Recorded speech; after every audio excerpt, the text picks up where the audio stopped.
Okay, everybody, you saw that title, so let's get right into making these oh so delicious cheese steaks. So here I'm starting out with a pound of boneless top blade steak, and there's a few here. They're pretty small. I like them. They're actually pretty tender.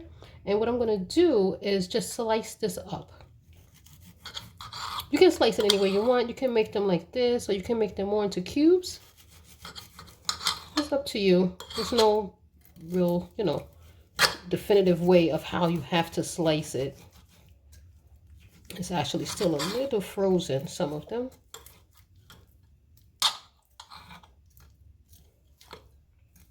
There's also like a piece of like gristle here, and I think I'm gonna just cut around that so as to not have it in the mix. Let's just cut that right on out, that piece.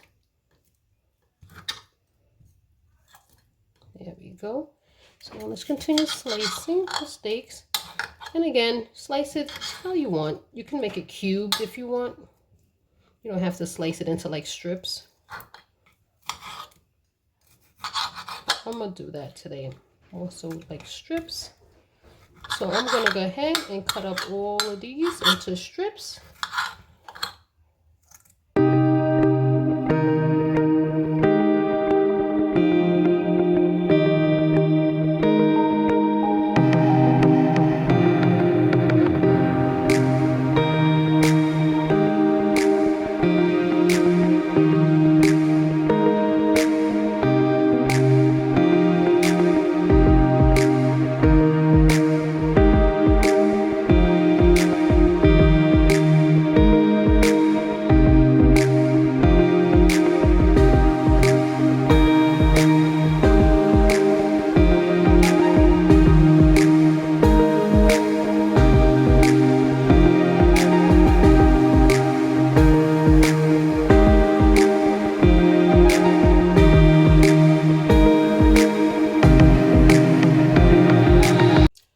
Okay, now that we have our steak all sliced up, the next thing to do is to get some seasoning on these. And I'm just going to be using very simple seasoning: onion powder, garlic powder, salt, and black pepper. And this is, again, 1 pound of steaks. And I use half a teaspoon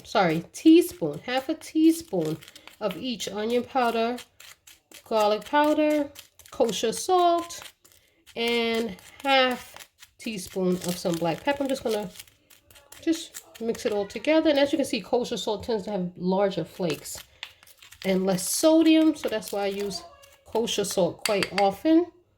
So let's just go ahead and just get them seasoning on them.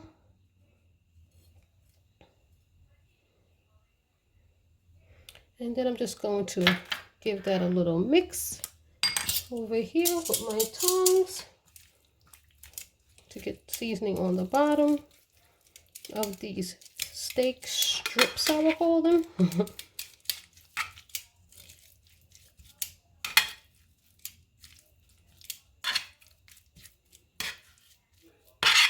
Alrighty, so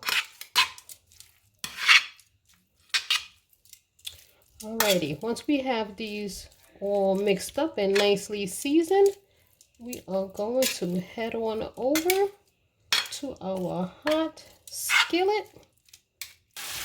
All right, everybody, I actually decided to come back and to add everything in one batch. I really would prefer to do it in one batch, so I'm going to go ahead and go for it. The pan is quite large, so I think I should be fine. So let's see, it will bring that tip down a little bit, so I'm going to go ahead and turn it up.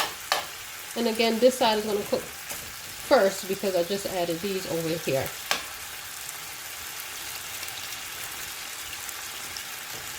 And this looks like it is going just fine. Okay, I'm going to turn it up and let them go for about 2 minutes, which will be like a total 3 on one side. And I'm just going to give these a quick flip. And then when I flip them, I'm going to be adding our seasoning. All right, so I'm ready to give these a flip. And I realized before I said seasoning, not seasoning, but onions and peppers. It's what you use to season your meat with, but it's not really seasoning in a sense. So I just want to give that correction. We already seasoned the meat with the salt and the pepper, the onion powder, and some garlic powder. So now let's get some additional flavors going on in there, right? So we're going to be adding some onions and peppers. So again, remember I added this set afterwards, so I'm going to turn that more to the flame. So let's go ahead and add some onions and peppers onto the steaks on this side of the pot. Alright. So here again, I just roughly chopped some mixed peppers and some onions. So I have green, red, and yellow peppers and some onions. So we're just going to go ahead and let that cook in there.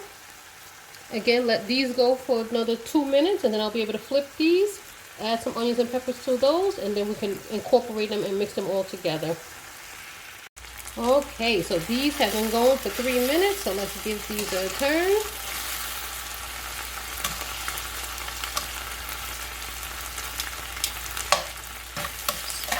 So what I'm going to do now is just give this a mix. I want to get the onions and the peppers on the bottom of this side over here.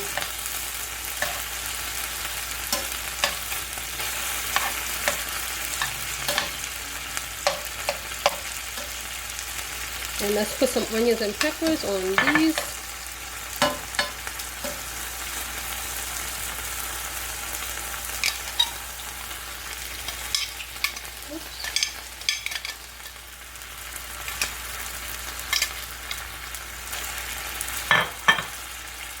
Alright.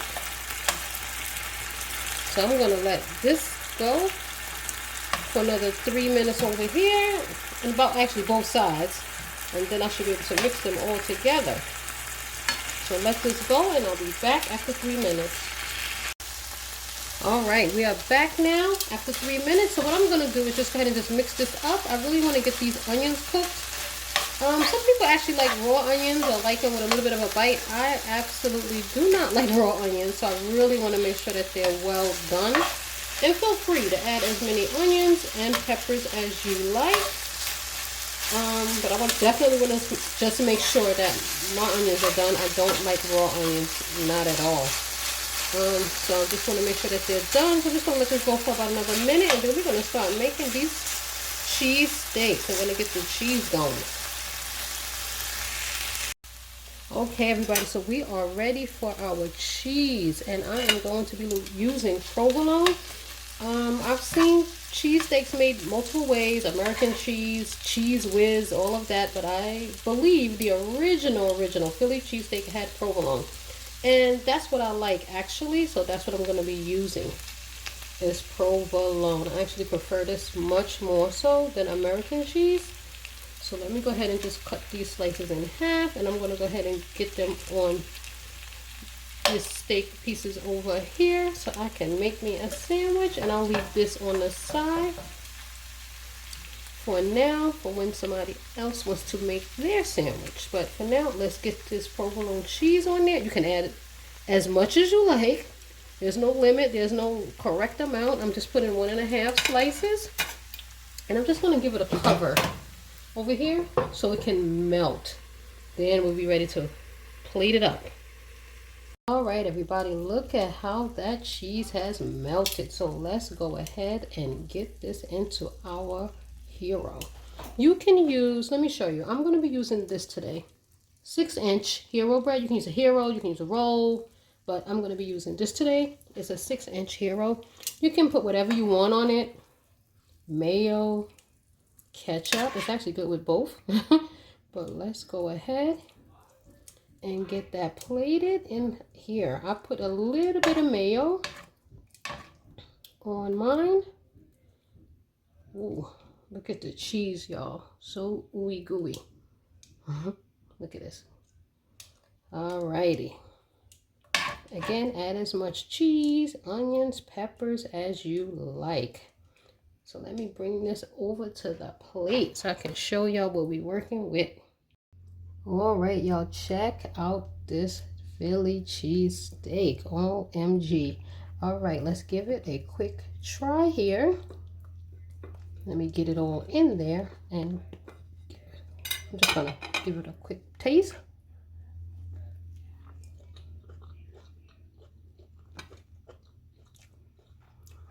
This is so good. Perfectly seasoned.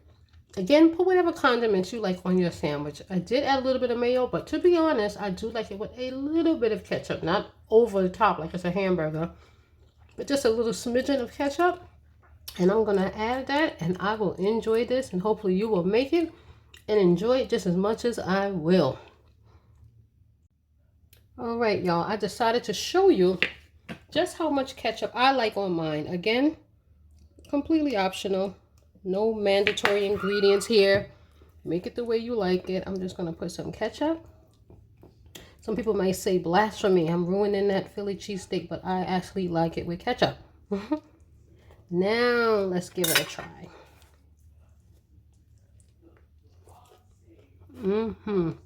It's absolutely good. Flavorful. The peppers are really a nice touch, especially using the multi colored peppers, the green bell peppers and the reds, because they taste different. Along with those caramelized onions. Oh my, this is so good. I can't even talk right now. So I'm going to enjoy this steak. Hopefully you enjoyed this video and will try it.